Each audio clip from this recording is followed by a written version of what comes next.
Ready பண்ணிட்டேன். ஒரு sticker வாங்கி அதில் Deeps blooms name, insta page, அது போக ஃபோன் நம்பரு, நம்ம என்னென்ன பிளான்ஸ் சேல் பண்ணுறோம், டேபிள் ரோஸ் மெயினாக, succulents, rain lily, adenium, hanging plants, bougainvillea, இந்த மாதிரி பிளான்ஸ் எல்லாம் அதில் டீட்டெயில்ஸ் போட்டாச்சு.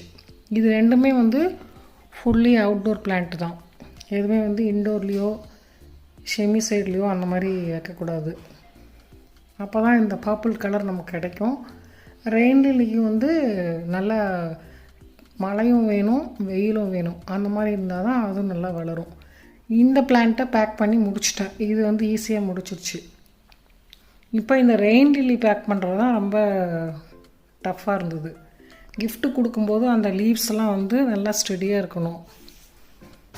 அப்போ பேக்கிங் பண்ணுறப்ப எனக்கு கொஞ்சம் சிரமமாகிடுச்சு. இந்த லீவ்ஸ் எந்த பக்கம் வச்சாலும் அது பண்ண முடியாத மாதிரி இருந்துச்சு. அதனால் கொஞ்சம் அளவாக கட் பண்ணிவிட்டு, மொத்தம் 20 பிளான் கேட்டிருந்தாங்க. அதில்